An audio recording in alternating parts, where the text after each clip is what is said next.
พักผ่อนย้อนโจสบายโจไอ้สับพสุกบ่เขาถ่ายรูปได้ดูแม่นแหละถ่ายเลิศเชะเชะเชะ2 นิ้วยกเปอมาเจออีกเปอหนึ่งเด้อได้กันยิ้มฉันนี่ก็ได้ถ่ายเอาแขวไปกันเด้อโดยดีเจอนะเอ็ดว่ามีแฟนคลับนำเขาเด้ก็หลายสื่อคือบ่มีบ่มีผู้บ่าวโลๆมาขอถ่ายรูปเด้อเว้ยอยากมีแฟนคลับเป็นผู้บ่าวโลๆเด้อดื้อพัสดุบ่ขอถ่ายรูปดิขอถ่ายรูปดูเด้อติดตามมาโดนแล้วได้ตัวเอ้ยตกลงสิไปทางเลอแท้นี่คักถ่ายรูปแนวอีกเอาอีกได้ฟ้าแฟดบ่เฮาครับเจนเอ้ยโดยมีแฟนคลับนะเขาอีกมายืนอยู่นี่เพื่อว่ามีผู้บ่าวมาขอถ่ายรูปก็บ่มีผู้บ่าวเด้ว่าแถวนี้นะแฟนคลับข่อยน่ะ90%แม่หญิงอีก10%กระเทยบ่มีผู้ชายบ่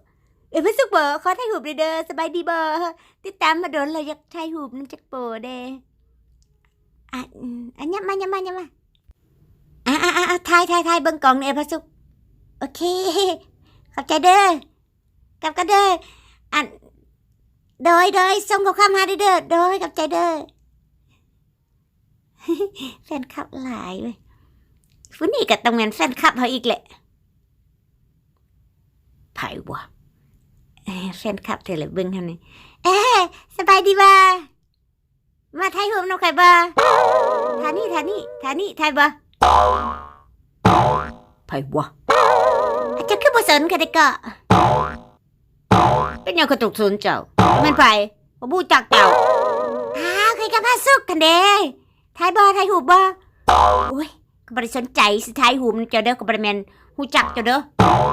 ตายขี้คุยตายแท้คนบ่รู้จักเจ้าเสียเวลาเป็นหยังก็ต้องถ่ายรูปนำเจ้าบ้าบ่ขี้คุยตายแท้ก็บ่ได้รู้จักเจ้าจะบ่รู้จักใครแท้ซั่นบ่แล้วนี่ข้อยเฮ็ดคลิปตลกลง Facebook บักหลายขนาดบ่ว่าสิบ่รู้จักจังหน่อยแม่นบ่บ่รู้จักใครแท้ซั่นบ่เฮ้ยบ่รู้เลยบ่รู้จักแท้ซั่นบ่หลายคนคือรู้จักแต่คือบ่รู้จักซะนะรู้จักมั้ยบ่ได้สนใจบ่รู้จักบ้าอ้าวคนอื่นคือรู้จักซะนะเจ้าคือบ่รู้จักซะนะ